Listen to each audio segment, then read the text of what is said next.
Preview. Preview.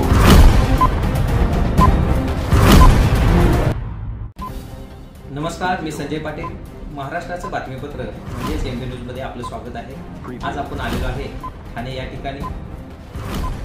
लोकसभेच्या निवडणुकीच्या पार्श्वभूमीवर स्मार्ट आचारसंहितेचं पालन करण्यासाठी व बंदोबस्त नागरिकांना शिस्त लागण्यासाठी संपूर्ण ठाणे जिल्ह्यामधील मुख्य पोलीस कार्यालयांमधून आज संपूर्ण शहरामधून पोलीस परेडचं आयोजन करण्यात आलं होतं. या पोलीस परेडच्या दरम्यान सर्व ठाण्यातील वरिष्ठांसह पोलीस फौजफाटा रस्त्यावरील परेडमध्ये सहभागी झाला होता.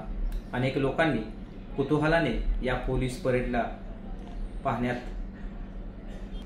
ही पोलीस परेड कोपरखैरणे, ऐरोली, घनसोली, वाशी या नवी मुंबईमधील संपूर्ण प्रभागातून काढण्यात आली होती. लोकांची फार मोठ्या प्रमाणात ही पोलीस परेड बघण्यासाठी गर्दी जमली होती. मी संजय पाटील, महाराष्ट्राचे बातमीपत्र एमबी न्यूज.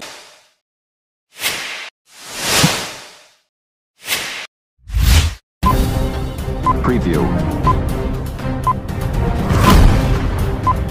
Preview.